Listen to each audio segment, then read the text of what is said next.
بسم الله والصلاة والسلام على سيدنا رسول الله. ازيكم حبايبي؟ عاملين ايه؟ يا رب تكونوا بخير وبأحسن حال.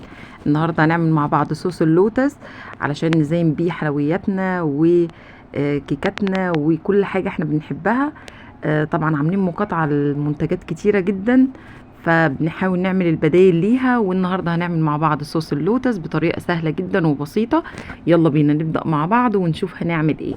انا هعمل ايه دلوقتي؟ انا جبت طاسه حطيتها على النار كده تدفى، وهنزل عليها بكوبايه من السكر علشان خاطر ان انا اكرملها. تمام كده.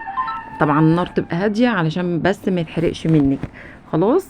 وما تروحيش في حته وتسيبي الكراميل بتاعك، لازم تبقي واقفه جنبه لانه ما بياخدش ثواني. هنعمل ايه؟ انا فردت كده السكر في الطاسه بتاعتي، وهبدا اسيبه لحد ما الحروف بتاعته كده تصفر زي ما انتم شايفين، ويبدا ان هو يسيح.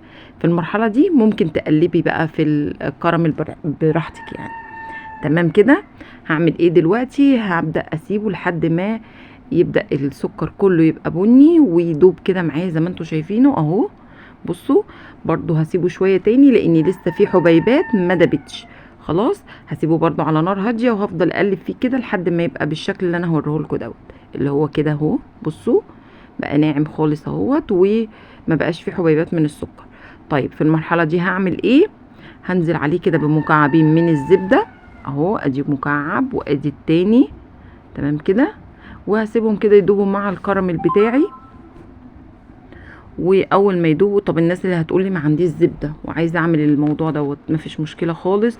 ممكن تحطي معلقه سمنه وهتختفي مع المكونات. بس الزبده طبعا بتدي طعم مختلف جدا وبتحلي الطعم جدا بتاع صوص الكراميل، تحسي ان هو توفي كده. هعمل ايه بعد كده؟ بعد ما الزبده بتاعتي دابت خلاص، هنزل كده بكوبايه من الميه. لو انت عايزه الكراميل تقيل ممكن تحطي معلقه من النشا جوه كوبايه الميه وتدوبيهم مع بعض. خلاص. تمام كده. انا هسيبهم كده لان انا هعمل بيه صوص، فانا مش عايزاه يعني تقيل قوي قوي يعني. وهو كده كده لما بيبرد بيتقل. فانا هعمل ايه؟ هبدا كده اسيبه لحد ما ياخد قوام حلو كده ويغلي مع بعضه والدنيا تدوب مع بعضها. وما تقلقوش لو الكراميل جمد، لا هيفك وهيبقى الدنيا تمام. طب الناس اللي عايزه تحط لبن بدل الميه مفيش مشكله خالص اهو، ولكن انا بوريكم بدائل اقتصاديه. خلاص. هعمل ايه؟ هحط بقى صوص الكراميل بتاعي كده يبرد في بوله اهو. تمام. بحيث ان انا احطه على باقي المكونات ما يتعجنوش مع بعض ويبقوا القوام بتاعهم مظبوط. خلاص كده. هسيبه بقى كده يبرد زي ما انتم شايفين اهو. هعمل ايه بقى دلوقتي؟ انا بصوا بحركه كده علشان يبرد معايا بسرعه، وبوريكم برضو القوام بتاعه اهوت. خلاص.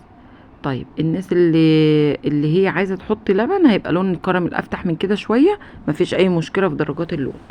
طيب هنعمل ايه تاني؟ هجيب بقى كميه من البسكوت. انا جبت علبه بسكوت كده اللي هو اهلاوي، العلبه عامله 20 جنيه. خلاص اهو. الكيس عامل 2 جنيه، يعني انت ممكن تجيبي 5 اكياس بس، وهنعمل بيهم الوصفه بتاعتنا. طيب معايا ايه تاني؟ معايا كوبايه من صوص الكراميل، ومعايا كوبايه من الحليب. طيب هعمل ايه؟ هجيب الخلاط بتاعي وهنزل كده بكميه البسكوت اهو. خلاص. اي نوع بسكوت عندك تحبيه مصري انت بتتعاملي معاه مفيش مشكله. انا جبت دوت وهعمل بيه، وبجد طعمه حلو جدا ونفس طعم اللوتس اللي بنجيبه كنا غالي والكلام دوت. طحنت البسكوت كده، مش شرط تطحن قوي، كل ده هيدوب مع الكراميل واللبن. نزلت كده بصوص الكراميل وهنزل عليه باللبن. تمام. اللبن انزلي بيه تدريجيا علشان خاطر تاخدي قوام مظبوط. خلاص كده. هحط بقى رشه من القرفه، هي اللي بتغير الطعم 180 درجه. هحط كيس من الفانيليا اهو. تمام.